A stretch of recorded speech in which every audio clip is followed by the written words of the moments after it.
My name is Emily Young. I am the Executive Director of the Nonprofit Institute at the University of San Diego, and we are so pleased to host this webinar today. At the Nonprofit Institute, we are very honored to provide research and training and education and coaching to develop values-driven leaders and strengthen nonprofit organizations and other kinds of entities, even working with government. In short, organizations that are working in our communities to make the world a better place. And we're very excited to co-host this webinar today with our wonderful partners, the Center for Community and Nonprofit Studies at the University of Wisconsin-Madison, the Helen Bader Institute for Nonprofit Management at the University of Wisconsin-Milwaukee, and the Nonprofit Center at LaSalle University. And this is the second of our two-part webinar series for nonprofit leaders and citizen activists who are really interested in engaging in advocacy, but might want to know a little bit more how you go about it. And our speaker today is Pat Libby, who I'm also pleased to say founded the Nonprofit Institute, where I now work. And she is also a leading expert nationally on nonprofit advocacy and lobbying. So from here, I'm going to turn it over to you, Pat, and excited to hear what you have to say today. And for those of you who are joining us, again, please do share where you're calling in from today. Great. Well, thanks, Emily. And I am going to share my screen with all of you so you can see what I'm up to. Welcome. We are going to talk about how to be empowered citizens today. And as you know, my perspective is not only as an individual citizen, but also as people, many of whom are affiliated with 501c3 nonprofit corporations.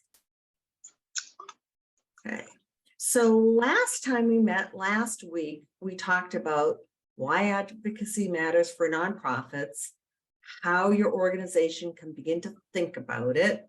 We defined advocacy and lobbying. We reviewed the legal rules for nonprofit lobbying, and we talked about how to fund it.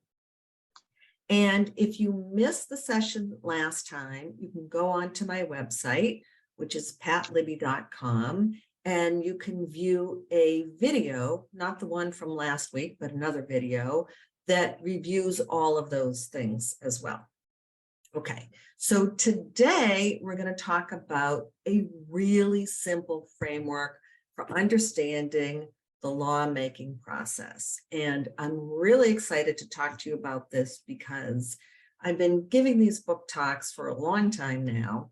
And I have people who come up to me who are attorneys and say to me, I never got this before. Thank you so much.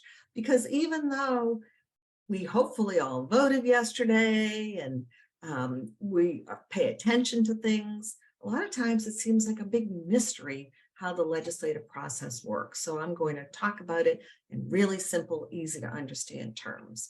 And then we're going to talk about some proven strategies for passing a law. So this is how I'm feeling after last night. And today, we don't know what is going on with the election on the local level, on the national level. It's really quite a challenge. So I'm especially happy that you can all be here today and feel like you're ready to do something positive and create change. So the focus of the discussion is going to be on 10 steps for passing a law. And a lot of people say, well, why are there 10 steps and where did this framework come from? And so I'm going to tell you a little bit about that. Once upon a time, I lived in Boston, Massachusetts, and I was the executive director of a 501c3 nonprofit. And that nonprofit worked with organizations all over the state who were dedicated to building affordable housing and doing commercial development, small business lending, and all kinds of things that would help people in those communities live better lives. And when I was hired to run this organization, I was ideally qualified to do so because I'd never been a nonprofit executive director. I didn't know what debt and equity was. I had no idea how affordable housing was financed, and I had no idea how to lobby. Yay. So I was very well qualified, but the organization at the time had $5,000 in the bank and owed $3,000 in debt. So I guess they weren't taking too big a risk on hiring me. And fortunately, I figured out, working with friends and colleagues, how to lobby.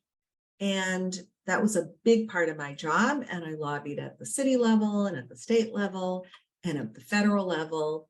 And I was actually pretty good at it. And I don't know how I figured it out. I just made it up as I went along. And so the organization was very successful. The year I left, we negotiated $180 million in below market financing agreements for affordable housing. And I'm so proud to say that more than 20 years later, it's still a national model and a very successful organization. So it's lived well beyond my tenure, which is just wonderful. So fast forward, I end up at the University of San Diego, launching the Nonprofit Institute and the academic programs. And I decide I'm going to teach a course called Advocacy, Skills, and Strategies. And so I did what any faculty member does. I started to look around for a really good textbook that I could use to teach lobbying. And I couldn't find one. So I said, all right, well, how am I going to teach this? And I wrote these 10 steps on a piece of paper. I was trying to remember, how did I do this? Like, how did I break it down into these 10 steps? So I taught these steps to my students, and lo and behold, they started passing very significant laws in California on the statewide level. And these were laws that were far-ranging. They were original laws. All these students were graduate students studying nonprofit management. And the first law that was passed was a law requiring pets to be included as part of domestic violence restraining orders, because I had students who were working at a domestic violence organization, and they found that lots of calls were coming in from people who wouldn't leave their abusers because the abusers were threatening to harm the pets. So that was kind of an easy fix. But then they went on to pass laws that allowed, for instance, the state of California to spend money in Mexico to clean up border pollution. Laws that allowed foster youth to continue to receive housing subsidies through the age of 26. It was 18 before. Laws requiring any kind of little league sports coach for any kind of sport to be background checked for child abuse. So on and on and on and on and on. And so I wrote a book, which was a textbook, and then the textbook turned into the Empowered Citizens Guide, which is the book that I wrote for everyday people and nonprofit leaders to know how to pass a law. But we're going to start out by talking about how laws are made.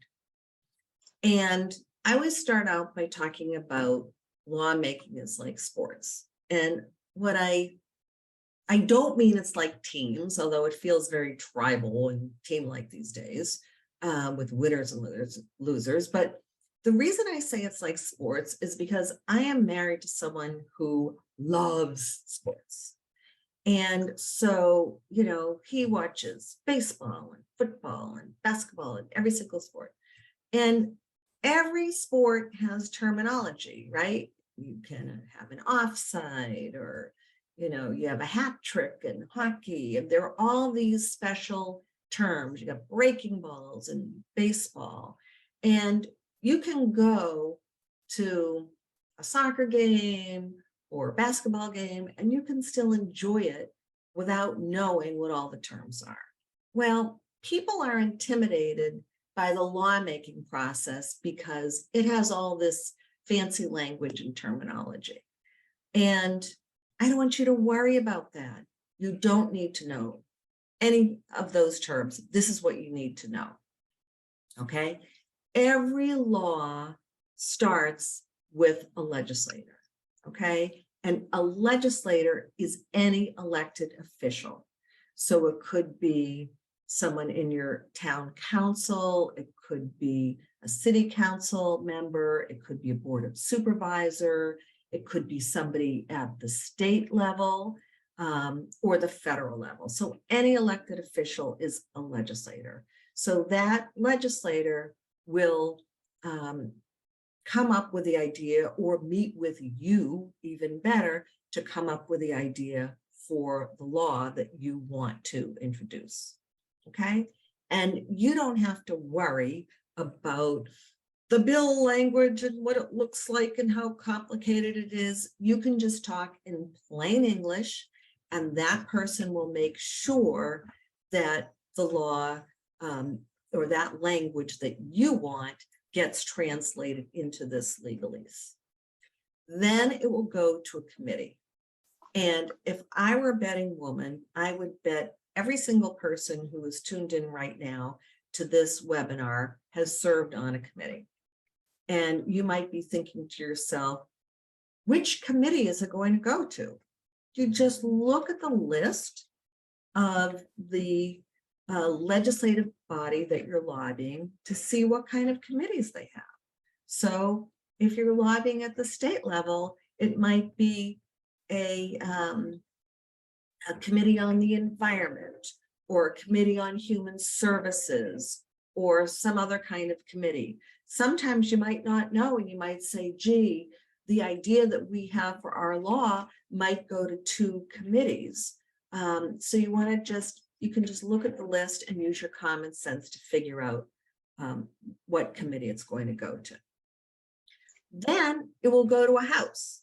So if we're talking on the state level, all state governments except for Nebraska have 2 chambers. So sometimes it's called a House and a Senate, sometimes it's called a House of Delegates, sometimes it's called an assembly, but basically it's 2 houses.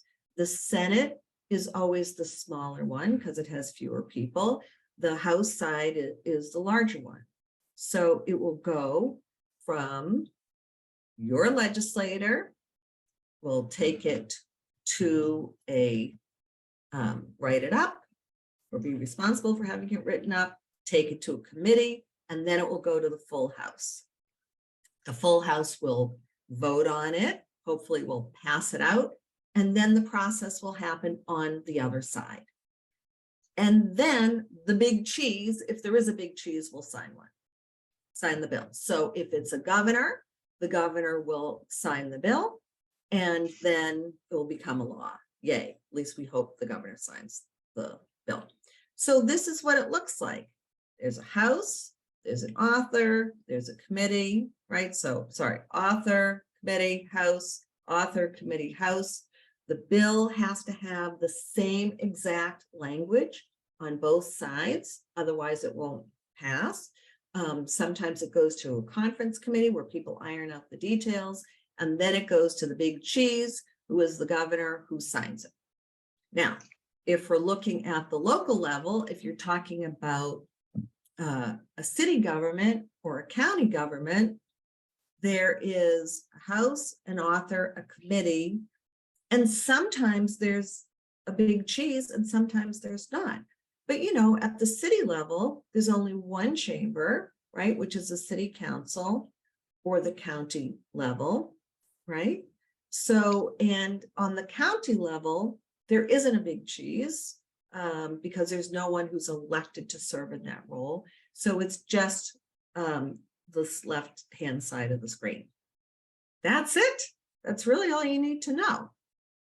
So your job as advocates is to influence each of these stages. So starting at the time when you talk to your elected official about your idea of the thing that needs to be changed, because usually it's something that needs to be changed or approved.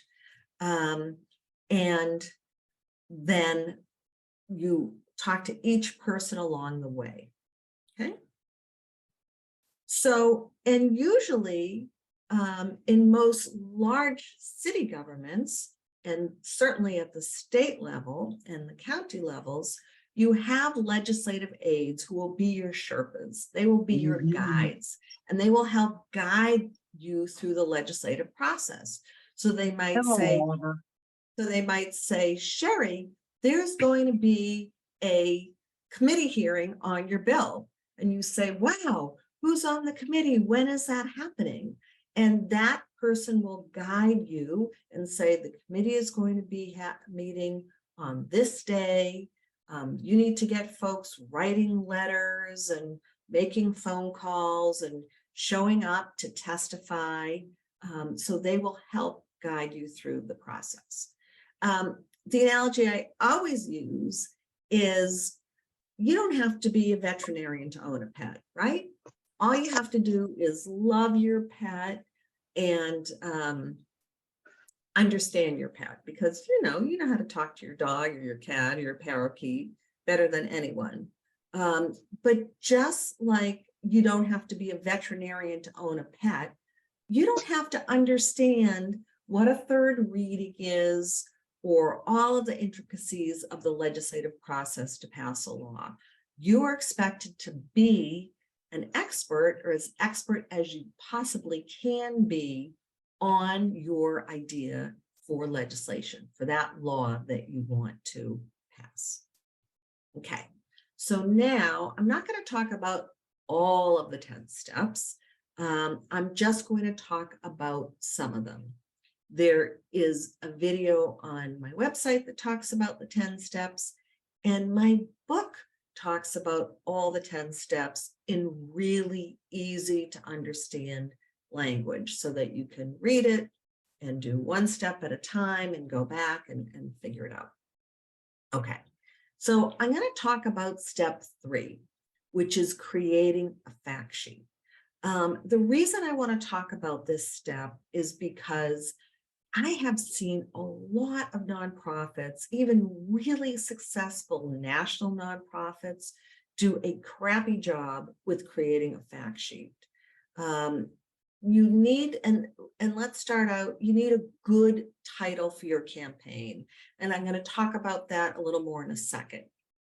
You need to identify what the problem is and summarize it and what the solution is. And the thing about fact sheets is, I'm talking about a piece of paper, just a regular old 8.5 by 11 piece of paper that is double-sided.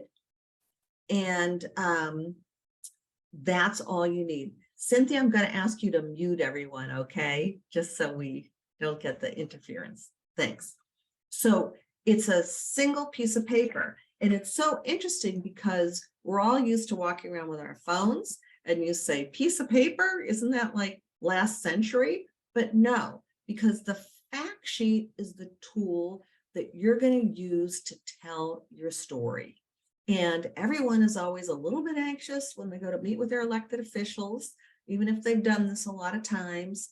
And so this helps to ground you and summarizes your story in a way that people can understand. So you're going to talk about the problem, the solution. You're going to have some statistics or some kind of data that will help to demonstrate your problem and illustrate your problem. Now, let's just say, for example, that you are working on a neighborhood issue. Maybe it has to do something with a park, or maybe it has to do with working with homeless people, whatever it is. And you're thinking, statistics, like how do I get statistics?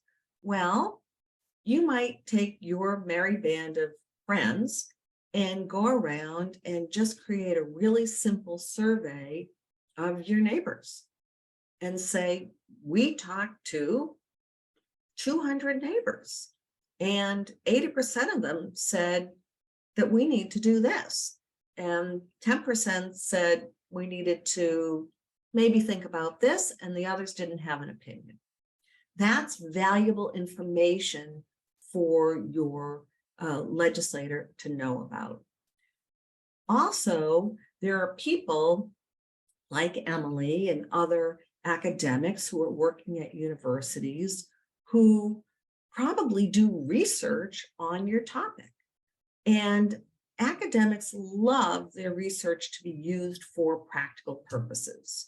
So you can look at your local university and figure out what department might tie in with what you do. It could be social work department or an environmental studies program or real estate program or whatever it is. And you can try to find an expert who will provide some statistics and information that you can use in your fact sheet.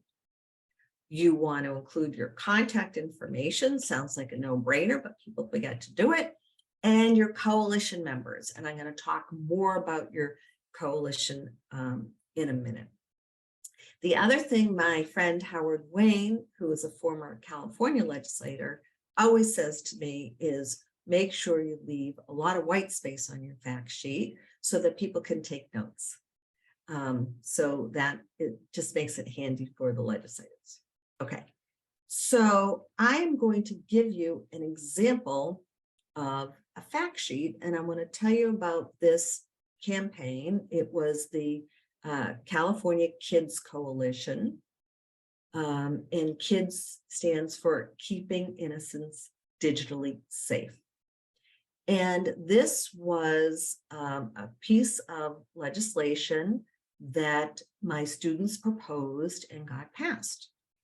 And I had a student who worked with people whose jobs were to track child pornography.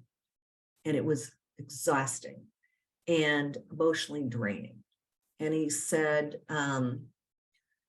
what can I do to try to address child pornography? And so he looked at the list of mandated reporters. So for instance, social workers are mandated reporters and teachers are mandated reporters, but computer repair technicians were not, and cell phone technicians were not. So if someone brought a computer into Best Buy and a computer tech was working to repair it, and all of a sudden pornography popped up on the screen, that technician had no legal authority or any kind of right to confiscate the computer and to report that child pornography was on it. And as you can see from this fact sheet, they said the last mandated reporter was people who develop film. And, I want to ask all of you, when is the last time you took a camera into, a Walgreens or a Rite Aid or whatever to have your film developed? Nobody does that anymore. So they felt like this was a really important way to try to track and child pornographers. So this is what you're seeing is the front side of their fact sheet. They're defining child pornography. They're talking about the alarming facts. They're talking about, you can see here, the problem and the solution. The back side of the sheet says, here are all these other states that have already enacted this law. Here's our coalition. Here's how you contact us and all of our Twitter and Facebook and all that. And here are references, which is really important to show that we didn't make stuff up, right? Front side, really simple. Back side, really simple. Now, I also encourage you, and this will be included in the book, to put together a position paper that is going to accompany your fact sheet, because you're going to be lobbying legislators, and one of them, you're going to initially try to convince one of them to author your bill. And I'm using the term bill, even though it can be called an ordinance at the city level and different things. It doesn't matter what it's called. It just is, the template for your law. So I'm using the word bill generically. So you're going to have a bigger paper, the position paper, which will synthesize your research and might include, for example, the copies of the laws from these different states, so that the people you're lobbying can look at those other laws and say, okay, well, we might change this in the language, or this might be similar in our language. So you're going to provide them with as much help as you can, so that they will be able to advance this forward. Okay. So step 4 is branding the issue. And you might say, Pat, how does this make sense? We have a title of the campaign on the fact sheet, but now you're talking about branding. And now you're in on my little secret, which is the 10 steps are not like stair steps. They're not one after the other. They're more like dance steps, because you're going to work on them and then you're going to revisit them as you go through the process. So what do I mean by branding?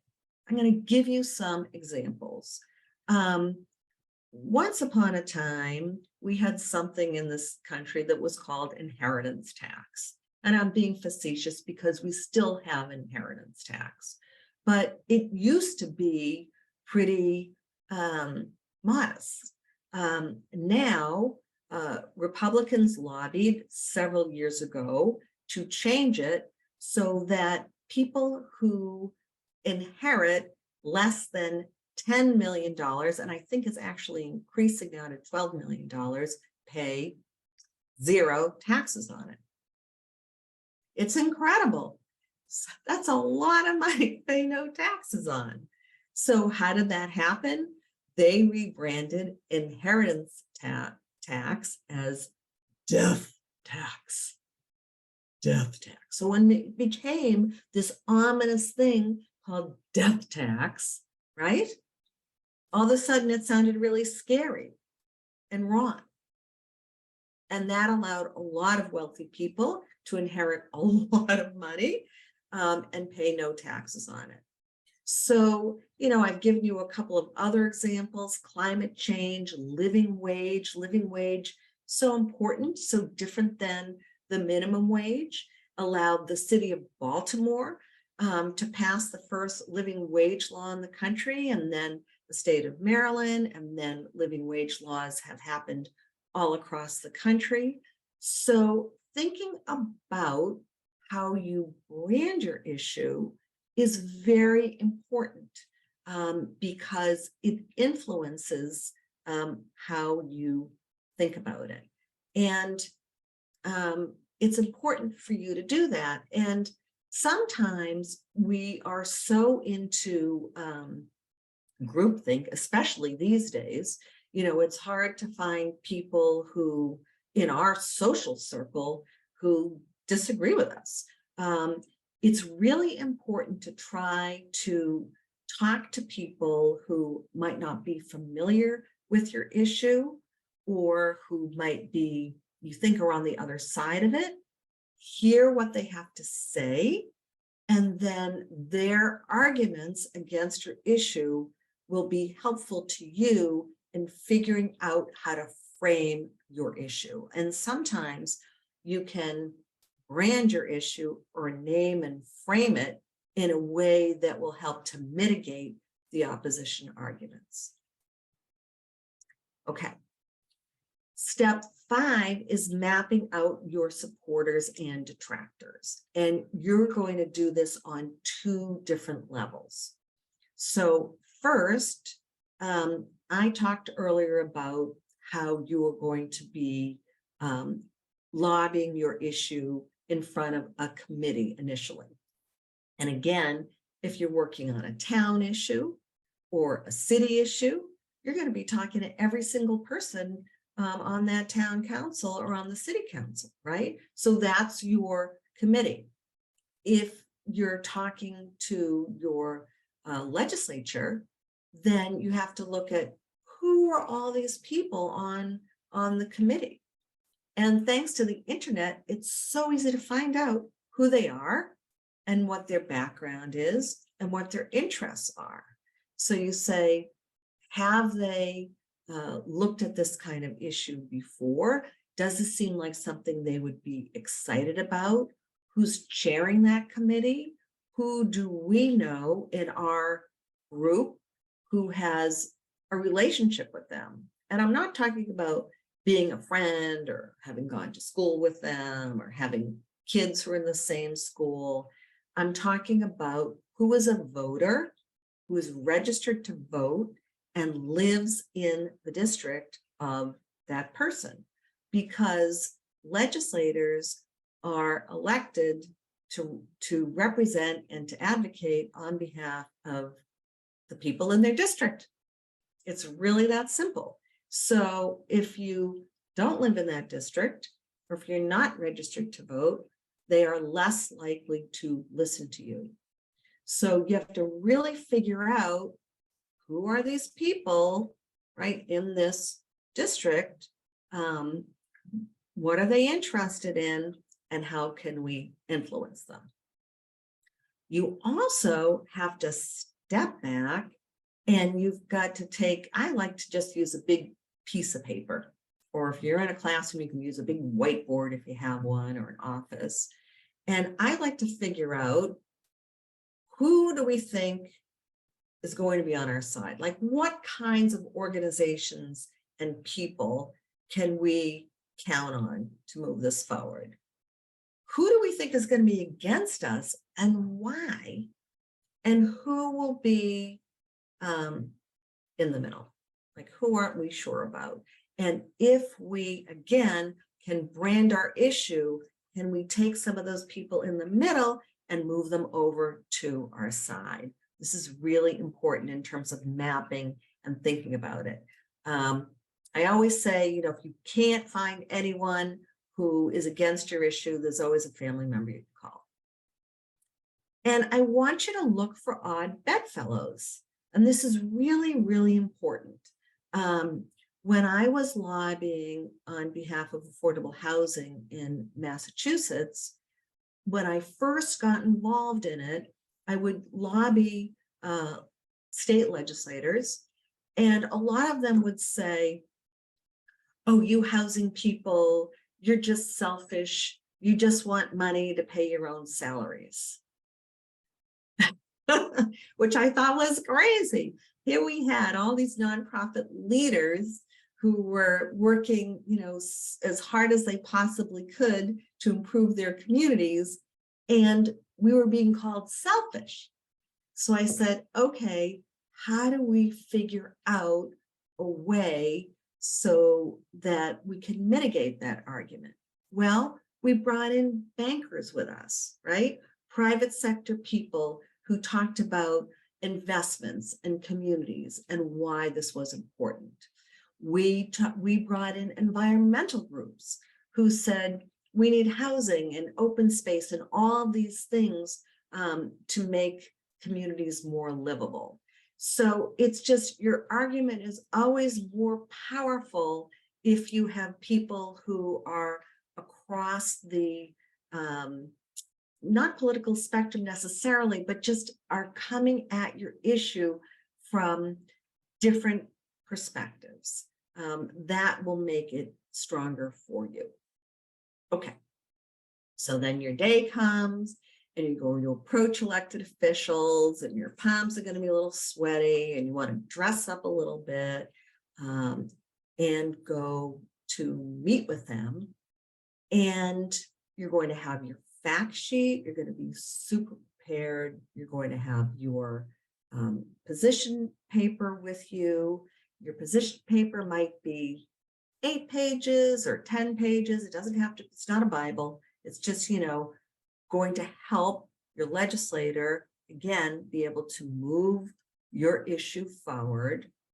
And you want to bring a small group of people with you. You don't want to have, a cast of thousands.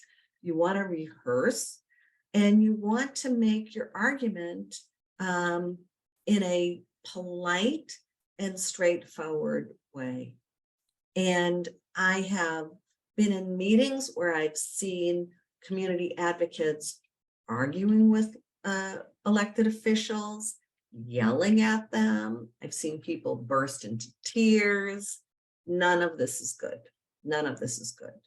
You always want to maintain as positive a relationship as possible with your elected officials. And if you are someone who is affiliated with a nonprofit corporation, your relationship with those elected officials should begin way before you go in to meet with them for the first time. You should be, if you have programs that you operate, you should be inviting them to come to your programs, and so they can see what you do. You should invite them to talk to people who benefit from what you do, whatever kind of work that you do. So you want to be positive. You want to be polite. You want to be like Emily Post and write a thank you note afterwards. So you want to have this very positive relationship. And sometimes you won't get to meet with your elected official. You'll get to meet with the Sherpa, that person's legislative aide. But I don't want you to be disappointed if that happens to you, because that aide will communicate your message to the elected official, and you'll be able to move it along that way. Another hint that's really important is don't leave the meeting and start talking about what happened in the hallway. And it's a really funny thing to say, but you'll be in City Hall, or you'll be at the State House, or you'll be at the county building, and you don't know who everybody is, right? And you could be talking trash about somebody you met with, and people are walking by and they're going to hear that conversation, and that is not going to endear you to them. So loose lips sink ships. Do not do that. Just be really polite and really positive. And even if you don't get the yes answer that you want, figure out, is there a way to get to yes? Is there a way that you could pare down your idea? Could you make it into a pilot program? Last time I talked about this fantastic county legislation that Serving Seniors passed to provide rental subsidies for seniors who are paying more than 50% of their income for rent. It is started as a pilot program. I'm sure when Serving Seniors first proposed it, they didn't propose a pilot, but maybe that's where they ended up. So just look for opportunities to negotiate, as long as the heart of what you're trying to move forward is still there. Okay, so as I said, it's danced up. So you're going to go back and forth. Your coalition is going to grow.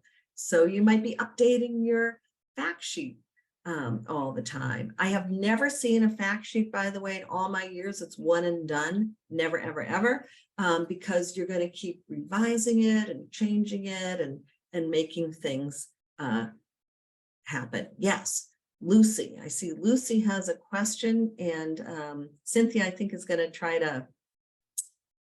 Lucy, can you write it in the chat box? And I think Cynthia is going to moderate those questions, because that's your roadmap. Just to reiterate, Lobbying is 100% legal for 501c3 corporations. Again, if you missed it from last time, please go back and look at that recording that is on my website, which outlines the legal rules. The Boulder Advocacy Initiative of Alliance for Justice also has a free telephone hotline. I mentioned that last time, so they can help you if you have any confusion on the rules. All right, so I want to open it up for questions because I know that people have many, and I'm going to remind you there is my book to help you. And if you go onto my website, there is a discount code on it, so should be cheaper than just picking it up at Amazon. And there's all kinds of free resources on my website. I've mentioned the videos. I have a blog you can subscribe for. You can look at some of my old blogs. I write about all kinds of things related to nonprofit corporations. Video on boards that I did for the Nonprofit Institute during the pandemic. So all kinds of free resources for you on my website. Okay, so let's open it up and tell me what your questions are, and let's hear them. Pat, Sherry has a question. It says, with national issues, does it make sense to build a coalition of legislators, or should you start off just networking with one legislator and let them rally other legislators? Well, I think that it's more effective if it's a national issue that you try to work with colleagues in states around the country. Because if there are multiple legislators who are like-minded, some of them already exist on certain kinds of caucuses. You could look at who's part of XYZ caucus. So if you can get multiple people talking to multiple legislators about the same issue from different states, that can be really helpful. Again, if you're working on a statewide issue, you have to have advocates who live in the districts of all the people who you're lobbying, because that's going to have the greatest impact.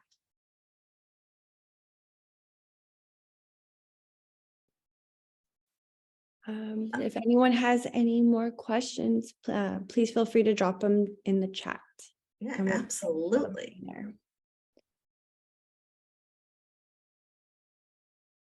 I hope that this sounds very simple and straightforward and easy to do. And actually, I can stop the share so I can just look at all of you. Just more fun.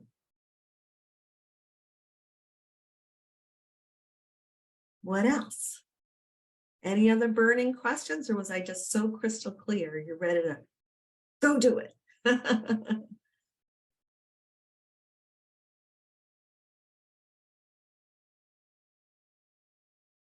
I know Lucy had a question earlier.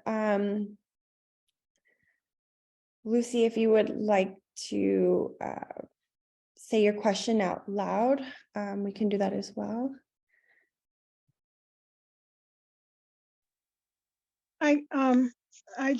I'm doing this on my phone and I hit a button accidentally, so I didn't really have a question, but thank you. Okay. Oh, thank you. Clarify the basic steps to take the yikes out of it. Well, I think what I would recommend, Sherry, is starting either at the local level or the state level before you go to the federal level. It's just easier. And unless you live close to Washington, D.C., it's a lot closer and it's a lot less intimidating. So what I can tell you, again, just in terms of taking the yikes out of it, is just make sure that the issue that you want to move forward with is, if you're a nonprofit, that it fits within your mission, that you have filed the 501(h), that you have people even beyond your own organization. They could be sister nonprofits or other kinds of organizations that are ready to move forward with you. So in terms of, whoops, I got part of that one. Yes, no, I think, Carlos, it is so much more helpful if you run a program where you are doing something. And it can be anything, doing an environmental cleanup or having a youth symphony concert, whatever it is that you do. It's so much more powerful for legislators to come to you. You can invite them to your annual meeting to do that. It's important to establish those relationships. It's so much nicer to know who they are before you say, hi, I'm Pat Libby. Can I have this? It's just so much nicer if you know who they are and they know who you are and they can see firsthand what you do. And it's also nice if you have real people talk to them. So sometimes with nonprofits, we're the executive director, the CEO, we're the board member. But if you have real people from the community who are benefiting from your work and have those people talk directly to the legislator, it's really effective. So for the housing, well, it's interesting. So I didn't work on that housing rent subsidy campaign, Lisa, so I can't tell you how I did it. I can only tell you, or how they did it. What I imagine is, I know that they took research from homeless advocates because they had a lot of data that showed that, I have these statistics, 1 in 4 homeless people are over 65. And I don't believe that was the Serving Seniors original data. I think that came from the Regional Task Force on the Homeless. So they were able to piggyback on those data. They also, it's interesting, with the subsidy program, they have the checks going directly to landlords.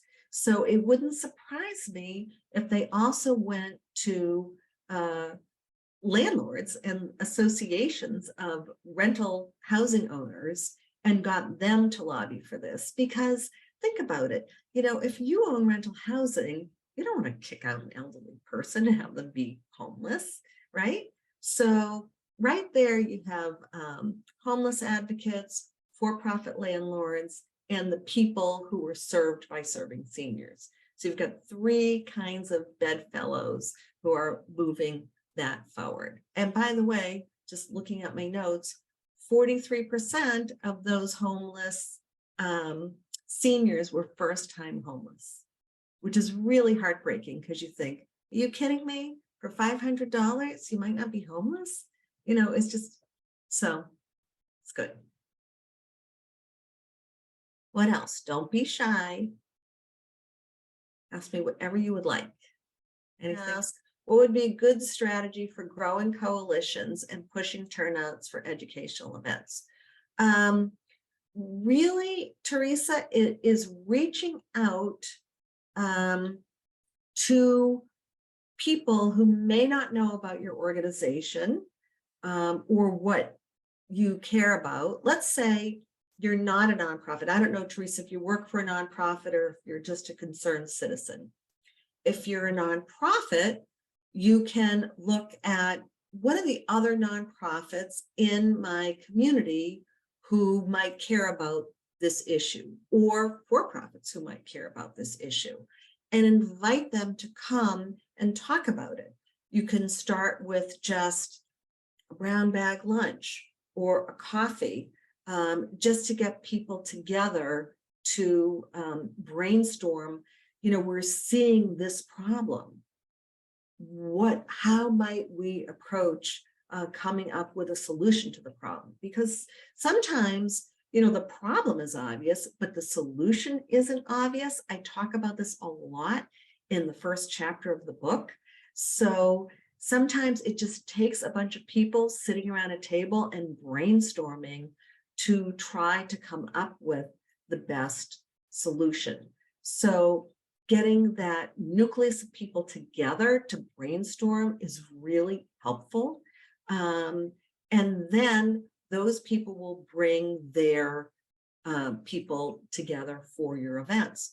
Now, let's say you're just a citizen and you don't have a nonprofit behind you. Well, then you want to look at who are the nonprofits in my community, which organizations are working on these kinds of issues, and would they be willing to partner with me on doing this? Michael has a question too. Yes, for national issues, you should be contacting those legislators. So senators obviously represent your state. Your congressperson represents your district. Now, if you are a nonprofit that serves multiple counties, then you want to contact all the Congress people who serve those counties. It's very important, if you are lobbying on a national level, you want to start meeting with people in the district and do what I was talking about earlier. But you also want to figure out when things start to build momentum or you start to have something that is very concrete, you want to fly to Washington, D.C. And it's the same thing about the state capitol. Now, normally, when you have, and I'm going to use state government as an example, it's the same for federal. Normally, the people who work in the local offices are people who work on constituent issues. So, for instance, the local office might have handled questions about how do I access a PPP loan, right? Or I'm having trouble accessing my Medicaid or my Medicare. So there will be staff people who are constituent representatives who can help you navigate those kind of stuff, those kinds of things. The policy people are generally at the Capitol, whether that Capitol is in Sacramento, I'm in San Diego, so it's far away from me, or that Capitol is in Washington, D.C. So sometimes the policy people are in town, and it's good to first meet them there. But ultimately, you're going to have to go to Mecca and have those conversations with the legislators and the policy people at the state capitol. And, it can be a hassle. I mean, when I was lobbying in Massachusetts, I was lucky because I lived in Boston, and Boston's the capital, and just walked down the street and there I was. When my students were lobbying in Sacramento, I'm in San Diego, which is 20 minutes from the Mexican border. And so my students either had to get on a plane or drive about 8 to 10 hours in order to get there. And they did. And as a matter of fact, I always tell a funny story about my two students who passed the fantastic law expanding the age through which foster youth would continue to receive housing subsidies, really disliked each other. And they drove back and forth all the time, arguing on their way to and from the state capitol. But they put aside their personal dislike of each other and passed this magnificent law. So, it can be done. So sometimes you have to go. And, you bring your board with you if you can, and you bring people, ideally, who have lived experience with the issue that you want to change or influence. And for those of you who didn't turn in tune in last week, rather, I want to remind you that if you're lobbying on a budget item, so for instance, money for your organization, that's also lobbying. No, I think that, Carlos, the fact sheet should be one size fits all. But when you're talking with the legislator, you want to tailor it towards that person as an individual. So maybe the legislator has written on their website that they've worked with people who have mental illness, or maybe they themselves or have struggled with it. And so you want to say, I understand, Senator so-and-so, that this is very personal to you. So that's, yeah, you want to do that. And, I advise that